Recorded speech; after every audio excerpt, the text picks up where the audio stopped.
رمضان روجې ډېرې قیمتي روجې دي او چې کله د رمضان روجې مسلمانان ونیسي او بیا د اختر منزل ځي نو رب العالمین فرشتي راغونډي کوي او د ټولو فرشتو ته یو تپوس کوي وې فرشتو چې څوک یو مزدوران راولي او مزدور ونیسي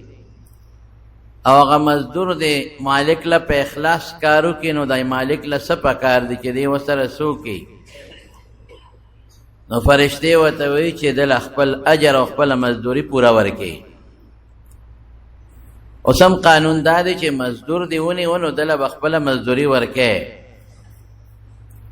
او رسول ګور ډېر خلک مزدور باندې کارو کې او بیا مزدوري نه ورکړي ډېر لوی ګناه ده نبی کریم صلی الله علیه وسلم فرمایي چې کم نیک مزدور له مزدوري ورنکړه نو د قیامت پر ورځ به د دې مزدور د خدای په دربار کې مقدمه زه لړاوم د الله په دربار کې رده په ځای به زه ولاړم او زه به الله ته وایم چې الله دله دې مالک مزدوري نه ده ورکړې د ده په ځای به پیغمبر علیه السلام د الله په عدالت کې ولاړي د دې وجې نه رسول الله مبارک فرمایي چې مزدور باندې مزدوري وکړي نو د هغه د خولو د اوچېدو نه مخکې هغه خپله مزدوري ورکړه نو چې کله فرشتو نه الله تپوس وکړي نو فرشتې ورته څه وایي وی الله مناسب دا دي پکار دا دي چې د مزدور له دا نیک او دا مالک د خپله مزدوري پوره پوره ورکړي وی فرشتو ګواهان شئ ګواهان شئ د خلکو دی مسلمانانو د رمضان په میاشت کې روجې ونیولې مزدوري یې وکړه اوس دې له به زه پوره ثواب ورکوم زما د رضا دپاره یې دا روجې نیولې دي نو تاسو په دې خبره ګواهان شئ او 15 قسمونه به الله وخوري د الله خبره خو بې قسمه حجت دی موږ به منو او ما تاسو ته مخکې ویلو چې بعضې وخت کې یو سړی د چا د خبرې نه انکار نه کوي مسلمان به څنګه د الله په خبره کې شک وکړي لیکن بیا هم د خبرې مضبوطولو له الله 15 قسمونه خوري زما د په خپل عزت په خپله لویې او په خپله بڼایې صفتي لویي ذاتي لویي فعلي لویي دا ټول به ذکر کې قسم دی چې دا څومره خلک د رمضان روجې زما د رضا دپاره ونیولې دا ټول مې وبخل انما يوفى الصابرون اجرهم بغیر حساب او قرآن کې الله وی دلته صابرین نه مراد مفسرین روجهدار اخلي صبر استقامت ته وی صبر خپل معنا حبس یو ځای کې بندېدلو ته ویل کېږي په خپلو خواهشاتو قابو منتون کې شو د خوراک او د اسکاک نه صبر شو استقامت شو نو دې خلکو له به زه بې صبر اجر ورکم الله فرمایي حساب پکې نشته زمارونو دا د خدای پاک فضل شو چې مونږ تاسو له الله د رمضان د روجو د نیولو توفیق راکړو دا د خدای فضل دی که مونږ بیماران وی بیا به مو نشو ونیولی ټیک ده چې بیمار سړی چې روغ شي بیا به نیسي ګناه پې نشته خو لیکن بیا هم هغه لوی د رمضان د روجو هغه فضیلت خو دې فوت شو ختم شو که نه دغه رنګې زمارونو ډېر خلک داسې دي چې رمضان روجې خوري تاسو ته خو پته نشته خصوصا په دې پنجاب علاقو کې داسې خلک دي چې باقاعده مستقل پکې لګیا او روجې خوري په روجه کې خوراکونه کوي ډېر ظالمان روجه کې لګیا دي او بس کې او شربتونه څکي میلو کې باقاعده د څاروو په منډی کې په میلو کې خلک لګیا دي چولې خوري او لرې خوري او لګیا دي خوراکونه خوري او پروا نشته دی دا د خدای پاک فضل او کرم دی چې موږ تاسو باندې رب العالمین د رمضان روجې ونیولې دا لوی د خدای پاک احسان دی هغه خوی پټان جانے او روزه جانے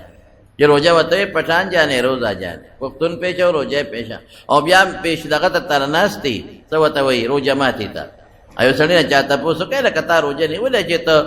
روجه ماتي ته ناستي پکوړو ته پرلت غزولې دی وې دومره کافر خوم نه چې روجه به نه ماتوم او روجه ماتې به نه خورم داسې کافر دی صحیح کړم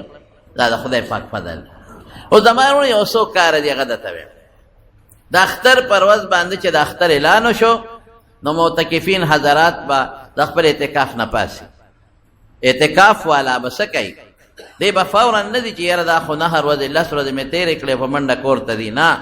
چې اعلان وشي نو دې ښه مزېدار د اعتکاف په دې ځای کې یو 2 رکعاته نفل وکړي، مستحب 2 رکعاته نفل دی وکړي، او په دې نیت دی وکړي د توبې چې خدای پاکه که زما نه څه غلطۍ شوي بیا ادبۍ شوي معافي غواړم، او د شکرې نیت دې پکې وکړي. دا ټیک ده چې اعتکاف پسې رسول الله مبارک 2 رکعاته نه دي کړي، لیکن مطلق نفل د توبې ثابت دي، د شکرې ثابت دي. دې په خپل عمل باندې خدای شکر ادا کی چې نیت کوي 2 رکعاته نفل، نو دې لکه دا راولي چې الله زستا شکر ادا کوم چې مال توفیق راکو، او کما نه بیا ادبي شوی الله د داغي معافي غواړم، نو بیا د الله ته مزیدار په جړه کې سوالونه وکړي. الله زستا په دې در کې ناستم پروردگار، داول د آخرت دعا، د ایمان دعا، د توبې، د ګناه د معاف کېدو، بیا د دنیا د بچو ټولې دعاګانې کولی شي. نو الله نه ښه دعا وغواړه چې الله ستا په در کې ناست و مدد نه 10 ورځې مې تا ته تېرې کړې الله، بل څه غرض مې نشته، او دا په الله به امید ساتئ چې الله تا به زما دعا قبوله کړې وي. رسول الله مبارک هم فرمایي چې کله تاسو هغه د رمضان چې کلم د الله نه سوال کوئ نو تاسو داسې طریقې سره سوال کوئ چې تاسو دعا په قبلېدو یقیني چې الله زما دعا قبلوي. د خدای در کې څه کمی نشته. نو معتکفین به خدای ته دی وجاړي او ښه دعا دی وکړي، د هغې نه پس خپلو کورونو ته رخصت شي. او موږ هم په خپله دعا کې یادوي، موږ هم ورته دعا کوو معتکفینو ته چې الله پې دا ورځې شپې په خیر او په خوشحالۍ تېرې کړي، او الله ټول عبادتونه او دعاګانې قبولې کړي، او موږ غریبانان کمزوري دي په دعاګانو کې یاد کړي. دویم چې د اختر ورځ شي، بس چې اعلان نشو د اختر او د ماښام لمونځ دوی دلته وکړي نو بس بیا دوی تللی شي. دویمه دا دی چې د اختر په ورځ به څه کوئ؟ د اختر پر هر انسان له سحر لامبل مسنون دی او وختي پاسېدل مستحب دی. وختي پاسېد اختر پر نا وخت م پاسې وختي پاسېدل دا مستحب دی، او بیا غسل دا مستحب دی چې انسان غسل وکړي ولامبي. مسواک ومږي، مسواک مستحب دی، ولا مسواک غیر ضروری ویښته والی نوکان کټ کړي دا ولا ټول مستحب دی، او خوشبو پوری کړي او نوې جامې واچي، او که نوې جامې د وسه نه کېږي نو زړې جامې دې ووینځي هغه د استعمال کړي، او خپلو بچو له دې ښکلې نوې جامې واچوي. دا خو اختر دی، د اختر خوشحالي ده. اختر پر ورځ باندې چې څومره خوشحالي وشي الله پې خوشحالېږي. رسول الله صلی الله علیه وسلم د حضرت عایشې صدیقې په کور کې و، ماشومان یې جینکۍ وې، هغوی تمبل وه. د خوشحالۍ په موقع تمبل وال جایز دي، منع نه دي چې ګونګلوګان پکې نه ګونګلوګان پکې نه، او مقصد یې خوشحالي وي. تمبلې واو دې کې حضرت ابوبکر صدیق رضی الله تعالی عنہ راغی او عایشه صدیقې له زورنه ورکړه، وی د پیغمبر په کور کې دا کار کیږي؟ نبی کریم صلی الله علیه وسلم مخ ورواړو ابوبکر پرېږي دا د اختر ورځ ده، دا د خوشحالۍ ورځ ده، او دا د اختر ورځ ده. نو د اختر په ورځ باندې د خوشحالۍ اظهار کول، ماشومانو له ښکلې جامې نوې جامې جوړول، او که نوې د وسه نه کېږي زړې وله وینځه. رسول الله صلی الله علیه وسلم د اختر پر سحر وختي راووت، ماشومانو په لار کې لوبې کولې. یو ماشوم داسې غلې غوندې ولاړ او خیرلو جامو کې د دې نورو ماشومانو تماشا کوله. رسول الله صلی الله علیه وسلم په هغه ماشوم پوه شو، ورغې وی بچې ته دوی سره ولې لوبې نه کوې؟ او دوی څومره ښکلې پاکې جامې اغوستې دي بچې، نو ستا جامې پاکې نشته چې پاکې جامې ته واچې؟ خیرن خچن ولاړې او خیرن جامې دې چولې دي. دا ماشوم به ته په جړا شو، وی د الله رسوله دوی خو پلاران شته که نه؟ زما پلار نشته، یتیم یم. دوی له خپلو پلارانو جامې راوړې دي، زما پلار کم دی؟ پلار مې نشته دی.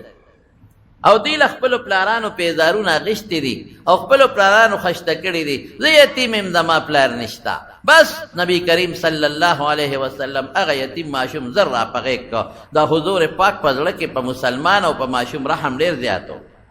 دا یاد وساتئ د یتیم په سر به د رحم لاس ایږدی. رسول الله مبارک فرمایي انا وکافل الیتیم هکذا. دا ګوتې مبارکې داسې کړې چې څوک د یتیم پالنه کوي، یتیم له جامې ورکوي، یتیم له ډوډۍ ورکوي، د یتیم په سر لاس راکاږي، رحم پې کوي، وی زه دغه انسان به په جنت کې دقسې یو ځای یو لکه دا 2 ګوتې چې یو بل سره یو ځای. یتیم په سر به لاس راکاږي. یتیمانانو خیال بساته. دی وجه نه زه اکثر دا یو تقریر کومه، په چا به ښه لګي په چا به بد لګي. زه چې یو انسان پلار مړ شو، ماشومان یتیمانان پاتې شو، نو دا خلک لګي یو مقبرې ته ورسخاتونه وړي او جانمازونه وړي. د خدای ظالمانو ظلم مه کوي. دا خو یتیمانان بچی پاتې شو. په دې مال کې خو د یتیمانانو بچو حق دی.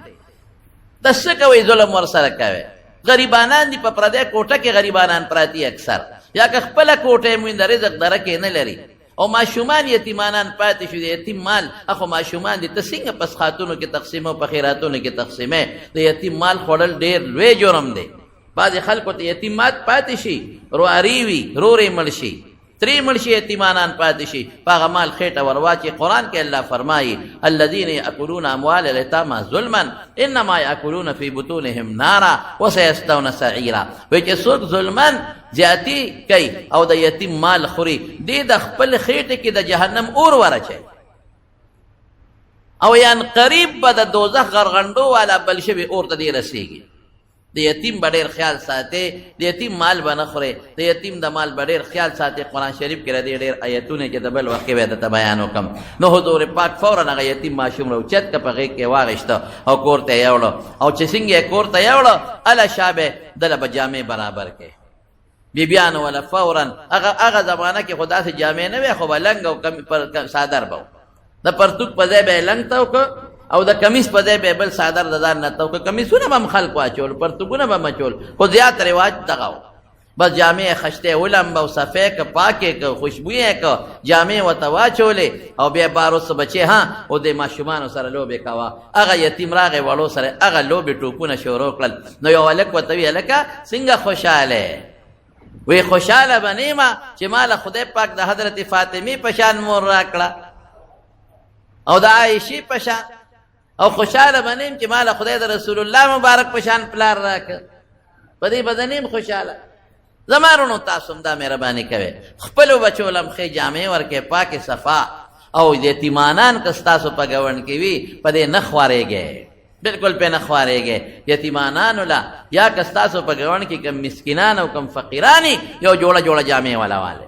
زکات کې والا والے خیر دی که زکات تر باندې نه او که زکات دي صدقه خیراتو کې خوشحاله کې دا ګاونډیان دې ټولو مالدارو له پکار دي چې دې د خپل ګاونډیان خوشحاله کې او په رشته دارۍ کې که کم غریبانان مسکینانی خوشحاله کې ډېر خلک داسې دي چې د هغې د جهیز وس نه کېږي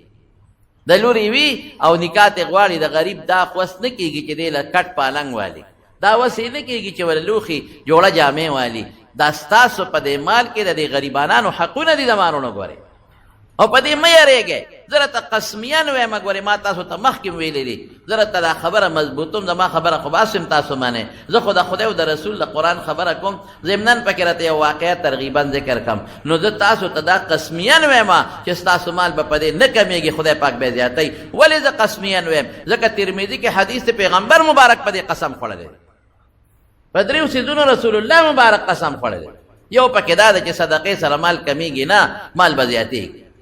نو تاسو ټولو ته زما چې څومره آواز اورئ او که په موبایل زما آواز اورئ او که داسې زما آواز اورئ او که دلته کې ناست یې زما ټول وروڼه یې زړه مو در باندې خفه کېږي هغه شی به د ځان تاسو له خوښوم چې ځان له خوښ کړم د مسلمان دا خاصیت دی چې څومره په ګاونډ او په رشته کې غریبانان دي او بېوسه دي جامې والا والی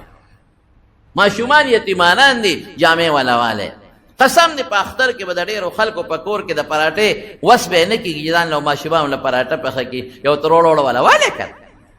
صدقه فطر سرسایه کې ورکې سرسایې نه علاوه له داسې والی یو تروړ ورولېږې یو رکوټې ټیم کې غوړي والا ورولېږې که نه د اختر په ورځ به ځان له هغې غریبانان د خوشحالۍ ته به نری غوښې خورې او ته به پراټې خورې او ته به وریجې خورې او ستا غریب ګاونډي ماشومان به غریبانان دقسې وي افسوس خدای به دله د قیامت په ورځ تپوس کوي دا مال او دولت خو د خدای په لاس کې دی دا خو تا نه اخېستي شي هغه له هم ورکولی شي نن هغه ماشومان یتیمانان دي ستا د هم یتیمانان کولی شي زمانونو د پیغمبر مبارکه اقوال دي ځان کې سخا پیدا کړي پیسو سره څه دغه دنیا د روانه ده څومره خلک روزانه یو دوه راګیا دي مري او د دنیا دولت ته پاتې کېږي او بنګلې ته پاتې کېږي دقسې به مونږ ځو دغه پیسې به په بینکونو کې او دغه پیسې به زمونږ نه په خزانو کې پاتې شو مونږ به ترې لاړ شو او بیا به ارمان کوو ګوتې به مروړو هېڅ په لاس نه راځي دا تاسو ته زه د زړه نه خبره کوم د مینې خبره درته کوم د محبت خبره درته کوم چې تاسو مهرباني وکړئ دې غریبانانو له بې کسو له یو تروړو والی نه به کمیږي خدای به اجر درکوي رمضان کې ثواب هم ډېر دی غوړي والا والی غوښه والا والی غریبانان روجې والا والی چې هغه ځان نه پخېږي د اختر په ورځ باندې مزدورانو نن په مزدورۍ کې څه دي د دې دیاړیمانو غریبانانو څه دي 1500 روپے مزدوری دام پر رمضان کې څوک نشي کولی. په 1500 روپے کې یو سړی ته مریض پیښ شو دی بس کوي. یو ګیل کار دی مثلا 1200 دغه مزدوری ده، په 1200 څه کېږي؟ که مزدور کما دغه وته پیښ شو، مریض وته پیښ شو، خدای شته په یو ساعت دا ټولې ختمېږي. نو تاسو دا دیاړي مار، دا غریبانان او فقیران هر چاته په خپل ګاونډ کې معلوم دي، یا رشتہ داران هغې له ورکې او سخاګانې وکې. به هر کیف یو خدا شوه پاکې جامې او نوې جامې دا به کوې. بل به د اختر مانځله د کلي نه بار وځې. د اختر مانځله د کلي نه بار وتل سنت دی، بلکې دور مختار لیکلی دی او زموږ نورو فقهاو لیکلی دي چې بغیر د عذر نه د خپلې محلې په جومات کې د اختر مونځ مکروه تحریمي دی. عذر دا دی چې باران وشو، بار سړی نشي وتی، دا عذر شو. عذر دا دی چې د چا دشمني ده او دی بار نشي وتی، یره ده، دا یو عذر شو. مثال پته ور عذر دا دی چې بار د اختر د مانځه ځای بالکل نشته، څه انتظام نشته چې خلک بار را اوځي، نو دا یو عذر کیدی شي. لیکن الحمدلله نن هغه عذرونه نشته. نن د کلو نه بار د دنیا ډاګي دي، د دنیا شاملاتونه دي، غټې غټې عیدګاهونه دي. څه عذر دی خلکو ته چې نه په سکول کې هم کولی شي، د سکول په ګراونډ کې هم کولی شي. ګوره د مسجد نبوي د مونځ څونه ثواب و. 2 حدیث دي، یو کمزوری دی لږ، 500 والا لږ کمزوری دی، او هغه 0 والا مضبوط روایت دی چې د مسجد نبوي کې چا یو مونځ وکړه دله به خدای 50,000 مونځونو ثواب ورکړي. دا لږ کمزوری روایت دی. مضبوط روایت دا دی چې دله به خدای د 0 مونځونو ثواب ورکړي. لیکن بیا رسول الله مبارک په مسجد نبوي کې دومره قیمتي جومات کې قیمتي ثواب والا مونځ د اختر مونځ یې نه دی کړی په مسجد نبوي کې. اختر له بار وته د جومات ته بار به وته ولته به د اختر مونځ کو، په یو عام میدان کې به د اختر مونځ کو. ځمکه خو چې شي پاکه شوه، خیر و خلاص، ځان سره جانماز سړی یوسي. نو بغیر د عذر نه د اختر مونځ د محلې په جومات کې ګل علما وایي مکروه تحریمي دي. نو اختر مانځله بار وتل به هر کیف د اختر مانځله دی وځي، او چې د اختر مانځله ځي نو په ښي طرف دی روان شي، او چې واپس راځي په بله لار دی راځي. رسول الله صلی الله علیه وسلم په ترمذی شریف کې حدیث ته ته به په یو لار راته به په بل لار، په یو لار به ته. او دا تکبیرونه خو د لوی اختر په معروض باندې خلک وایي په زوره، لیکن که د رکوټې اختر په ورځ هم څوک ځان سره پټ په لاره تکبیرات وایي نو ګنجایش یې شته، ځان سره تکبیرات ووایي. د رکوټې اختر د مانځه نه مخکې خوراک کول دا مستحب دی، سنت دی، او کجوري خوړل دا بیا سنت دی. د اختر د مانځه نه مخکې چې سړی خوراک وکړي او کجوري په مکه مکرمه کې یا په مدینه منوره کې هلته چې سار وختي مانځله خلک لاړ شي نو بیا واپس نه راځي، بیا د اختر مونځ کې واپس راځي. نو چې د اختر څنګه د سار مونځو کې خلک په سپولو کې کېني، نو د عربو د ماشومانو سره کجوري وي، تاپیانې وي ورسره، او په دې خلکو باندې په دې سپونو کې ګرځئ. نو چې څوک دوه والي هغه ماشوم ورته وایي یو بله مواله خذ واحده، یو کجوره بله مواله. ولې؟ ځکه رسول الله مبارک فرمایي چې کجورې خوري ناتکۍ دی وخوري، یا د یوه وخوري یا د 3 وخوري یا د 5 وخوري یا د 1 وخوري. ګوره په دې سنت و عمل وکړئ. ښه بل خوږ شی هم خوړی شي، خو کجوره زیاته مستحبه ده. نو 3 کجورې ناتکۍ دا د اختر د مانځه نه مخکې د کور کې هم خوړی شي، دا وخوری، دا مستحب دی. او په لوی اختر کې بیا مستحب دا دی چې د لوی اختر په قربانۍ په غوښه او بیا د قربانۍ د څاروي په اینه باندې خوراک وکړي او د هغې نه مخکې خوراک نه کوي. دا د اختر شوه. او زمارونو صدقه فطر به ورکوې. صدقه فطر مونږ ورته سرسایه وایو، هر وخت کې په رمضان کې ورکولی شي. اگر چې زمونږ د بعض امامانو سره اختلاف پکې شته، خو د امام ابو حنیفه رحمت الله علیه په ټول رمضان کې ورکولی شي. اوس په دې 10 شپو کې ورځو کې ورکولی شي، خو بهتر ټیم یې کم دی ادا چې د اختر پر ورځ د سار مونځ شي او د اختر مانځله ځای دې درمیان کې ورکړي. د اختر د مانځه نه مخکې د اختر پر ورځ دې وخت کې صدقه فطر ورکړي، سرسایه دی بهتر ټیم دی. سرسایه به څوک ورکوي؟ نو هغه ډېر اوږده مسایل دی، خو چې کم سړي باندې زکات فرض دی او زکات ورکوي دی به سرسایه ورکوي، د ځان به هم ورکوي او د خپلو نابالغو بچو به هم ورکوي. صرف لږ فرق دی د دواړو په منځ کې. هغه لږ فرق یې دا دی چې زکات دپاره د مونږ د طالبان علما وایي نامي مال شرط دی، او صدقه فطر که غیر نامي وي نو پروا نشته. لکه ده به مثال درکړم، یو سړی د نصاب مالک ما د رمضان په اول کې تپوس کړی، اوس راته پته نه لګي د سپینو زرو، نو 52 تولې چاندې حساب ولګوې، 2.50 تولې سپینو زرو قیمت دومره پیسې چې تا سره وي نو په تا زکات ورکولم واجب دي فرض او صدقه فطر هم در باندې واجب ده ورکول نو 2.50 تولې اندازه تاسو ته معلومیږي هغه چاله به ورکوي چې هغه غریبي کوي فقیر هغه سره دومره پیسې نه یو سړي سره 100 دي 19 تولې یا د 19 تولو نه زیات دی به صدقه فطر ورکوي یو سړي سره 52 تولې 2.5 تولې چاندي ده یا د هغې قیمت یا د هغې نه زیاتې صدقه فطر ورکوي البته که یو سړي سره توله کالی دی د 19 نه کم دی په ده صدقه فطر نشته خو دا خو پکې واله ګورئ بعضې خلک دا بیان په نیمه کې کټ کړي نو کار خراب کړي پوره خبره اورئ پوره خبر دا خو پکې واوره چې چا سره 19 نه کمي نو بیا به پې اله زکات واجبېږي چې ده سره نور نغدې پیسې که نغدې پیسې ورسره نو بیا شامي کې شته نو بیا به د دې سرو زرو قیمت ولګې هغه نغدو سره بیا جمع کې نو زکات به لازم شي لکه مثلا یو سړي سره توله کالی دی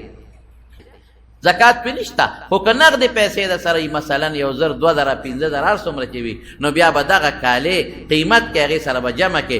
نو بیا به صدقه فطر ورکوي دا د ضرورت سامان پکې نه راځي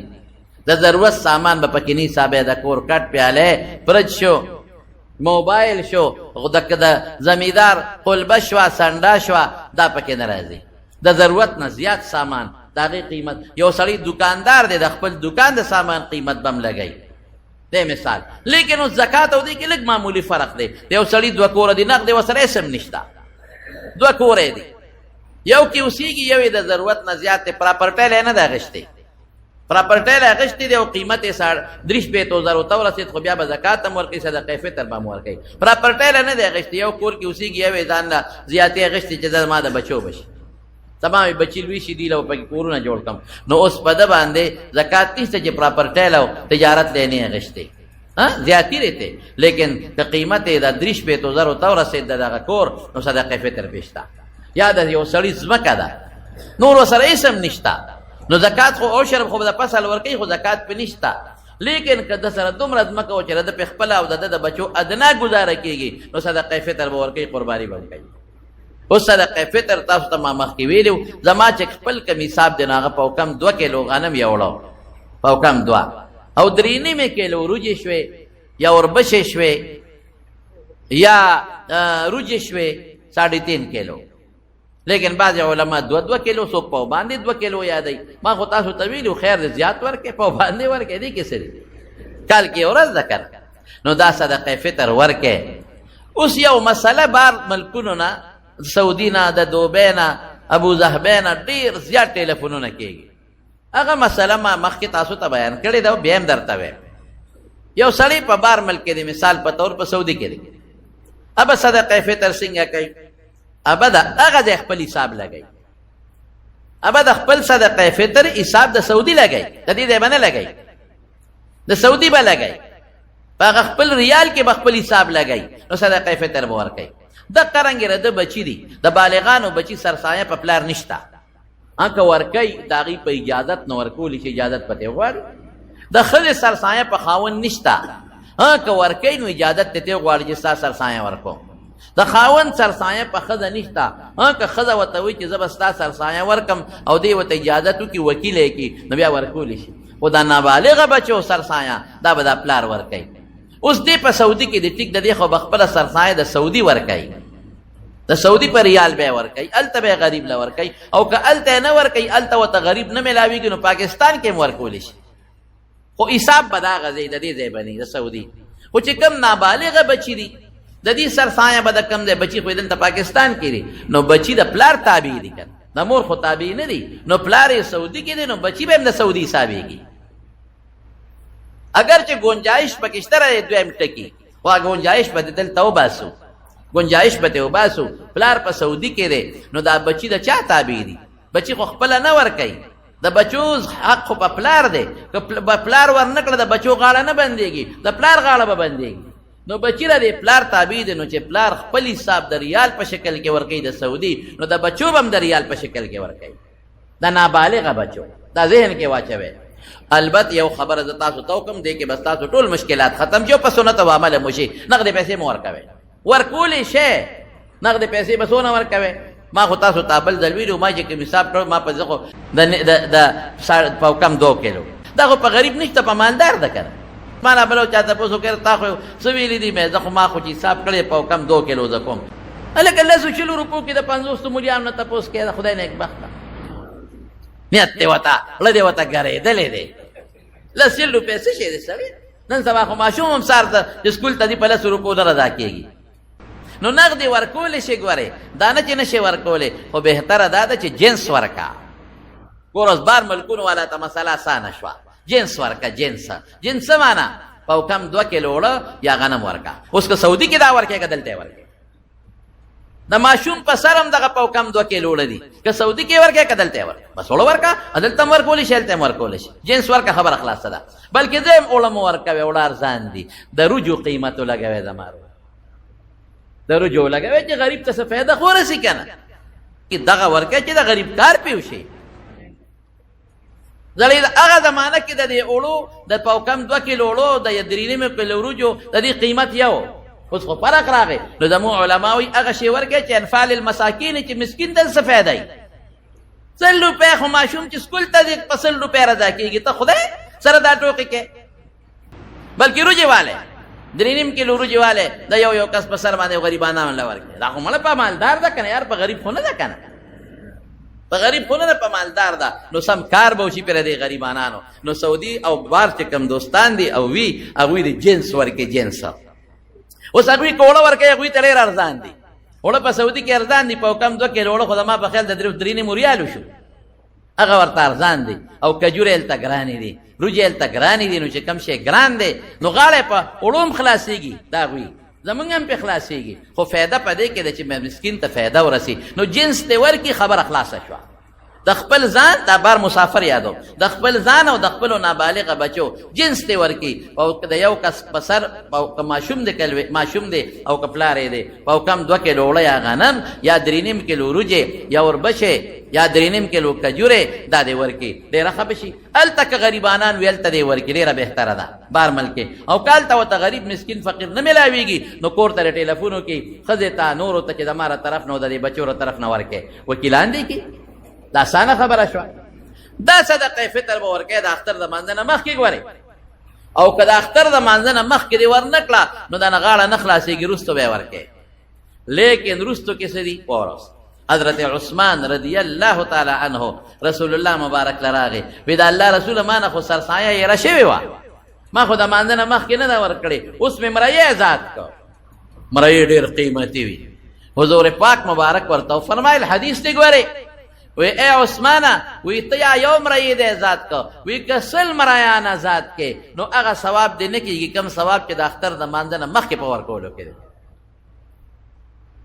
دا مہربانیوں کے دا صدقہ فطر و سرسایاں ورکے نا نکوان وصولا ورکے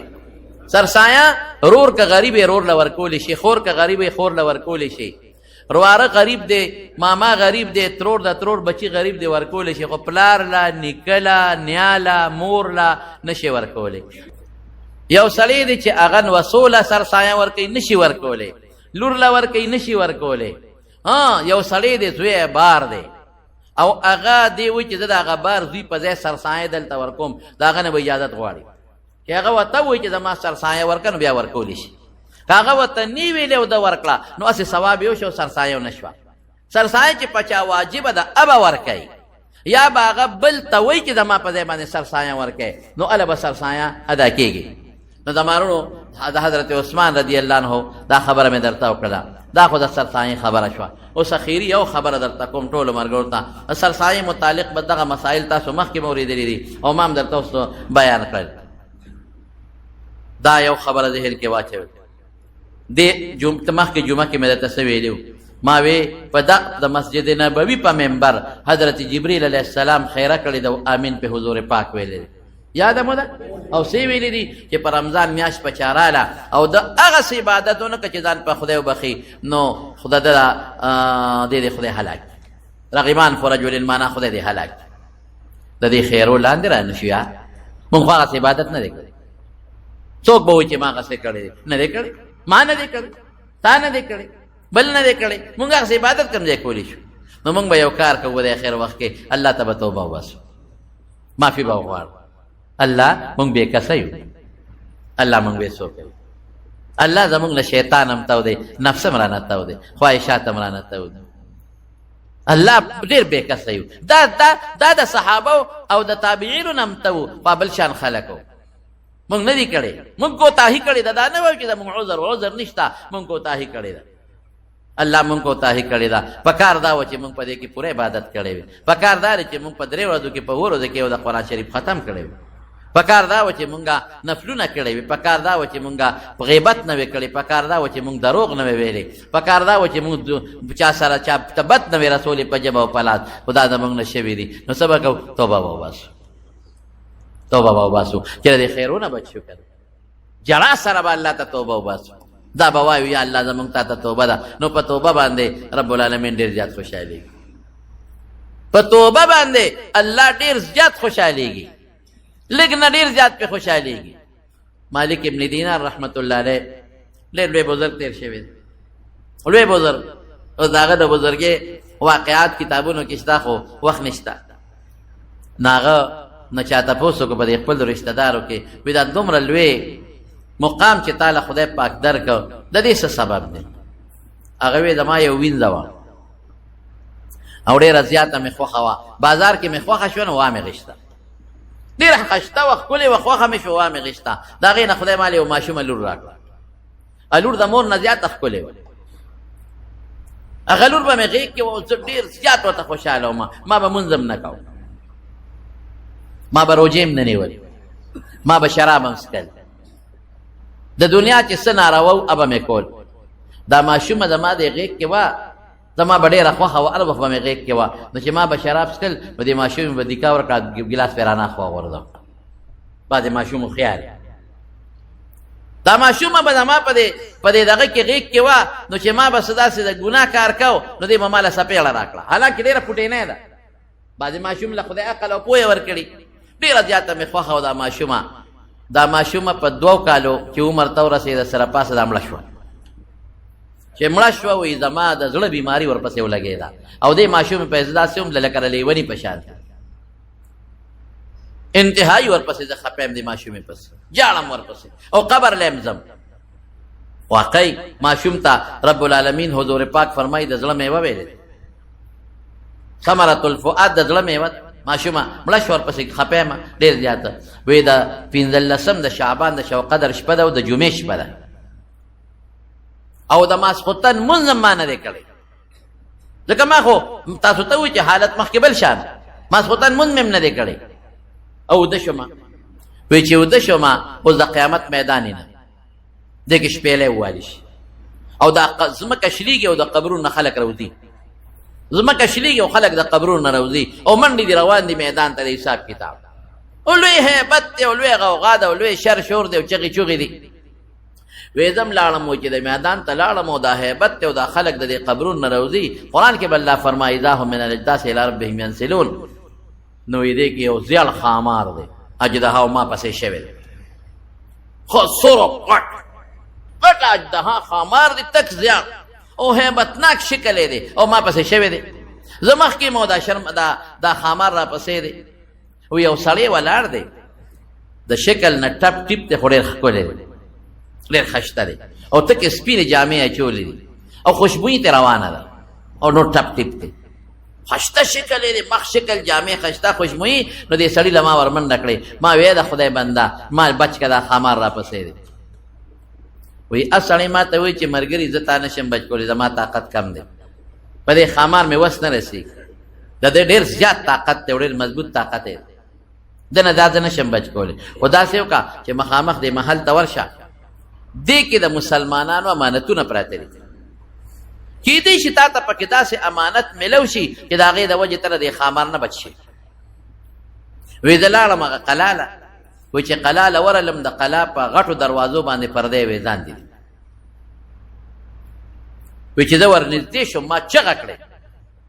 چې که زما امانت دی کې د خدای خاطر وکړې، ما له خپل امانت راکړې، غټه اجدها را پسې د خوري مې. وایي دې کې پردې کولو شو، و چې پردې کولو شو زه ور دننه شوم نو پکې دننه سوړي دي غارونه دي په هغې نورې پردې دي او د ریخمو خشته پردې په یوې دان دي څوک شته نه ورننوتم قلا ته ما وی ای خود خلقه که دننه څوک یو زما امانت چا سړي ماله راکې ماله کې دا و چې یا به کوتکي یا به تورۍ یا به بل څیز پې داسې امانت پې مهرباني وکړې ماله راکې دا اجدها را پسې ده او ډېره خطرناکه د طاقت یې نه لرم چې د دې اجدها نه زه بچ شم وی هغه چې دا اواز مې څنګه وکړ نو یې په دې کې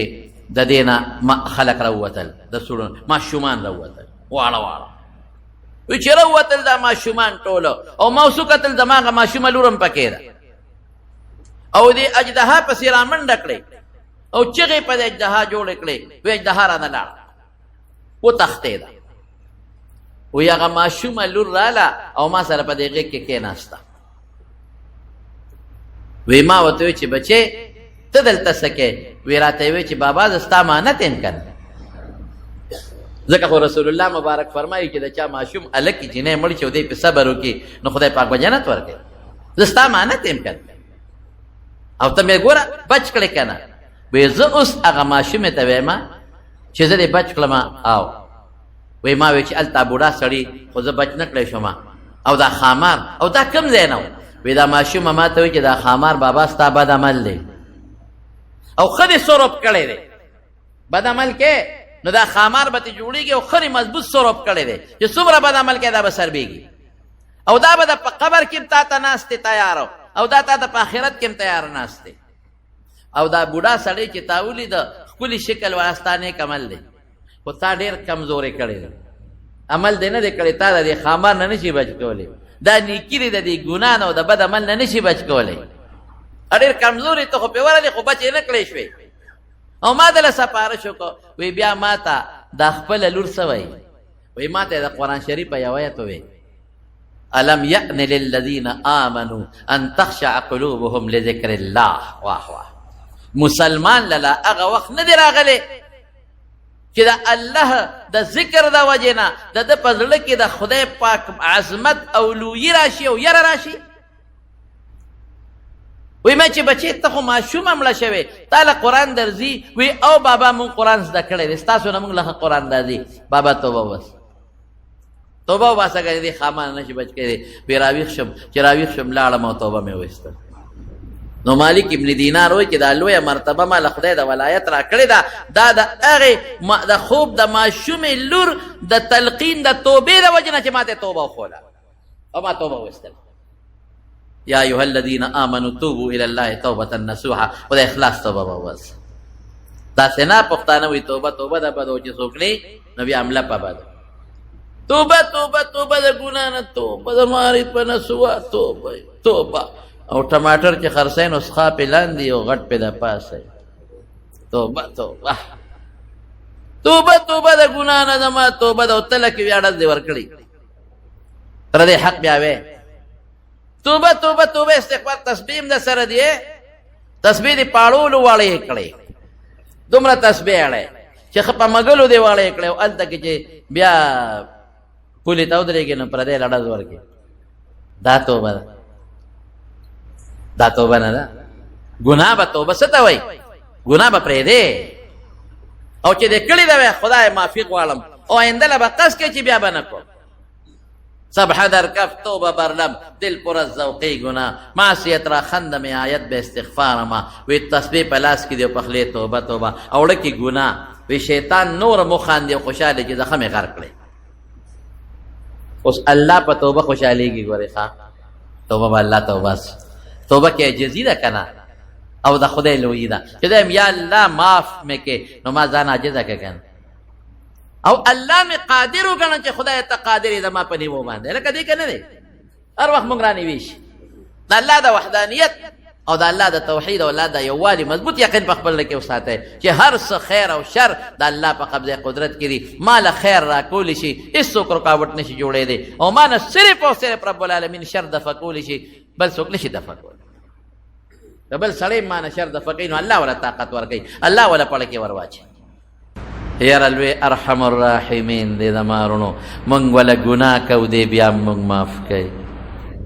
مونږ ولا ګناه کو غیبت دروغ کمې زیاتې پردي حق وهل د هر څه کو بیا هم رزق راکوي بیا هم ډوډۍ راکوي بیا هم سترګې راکړې دي بیا هم پوزه راکړې ده بیا هم ښکلی شکل راکړی دی بیا هم بچي راکوي بیا هم عزت راکوي رښتیا ووایه قسم په خدای که دونه مور په بچي مهربانه قسم دې که دومره پلار په خپل بچي مهربانه قسم دې که دومره مشر په خپل کشر مهربانه څومره چې زموږ رک په مو مهربانه مونږ له څه نه دي راکړی مونږ یې خوشحاله کړي یو خو مونږ خوشحاله نه کړ مونږ له روغ صحت راکړی دی مونږ له بچي راکړي دي مونږ له ښکلی ژوند راکړی دی او مړه هر څه پرېږده او پیسه کمه ډېره مونږ له مسلمانۍ او ایمان راکړی دی مونږ له ښکلی مبارک پیغمبر راکړی دی مونږ له عظیم قرآن غوندې د نصیحت نه ډک کتاب راکړی دی لیکن مونږ دغه خدای یاد نه کړه مونږ ورته شا کړه د زړه د اخلاص نه به خپل رب ته توبه وباسو ښه استغفار وایه او توبه وباسو او دا څو ورځې پاتې روزانه یو ځل صلات تسبیح وکړئ ښه انشاءالله او درود شریف ووایئ او ذکرونه وکړئ الله نه معافي غواړئ د ژوند او د مرګ ورې وروڼو هېڅ پته نه لګي چې مرګ راله کله راځي چې داسې وخت کې مرګ راشي چې موږ خپل رب د موږ نه خوشحاله چې داسې وخت کې موږ له مرګ را نه شي چې خپل رب زموږ نه خپئ دا سوال ورسره کوئ ما غریب ګناهګار لم کوئ او ځان لم کوئ وایه خدایه هغه وخت موږ له مرګ راولې چې ته رانه خوشحاله او چې کم وخت ته رانه خپئ نو خدایه هغه وخت د موږ نه ساه مه اخله رب دا به کوئ انشاءالله او شکر به ادا کوئ انشاءالله کوو به انشاءالله نو دا څو خبرې مې ستاسو خدمت کې عرض کړې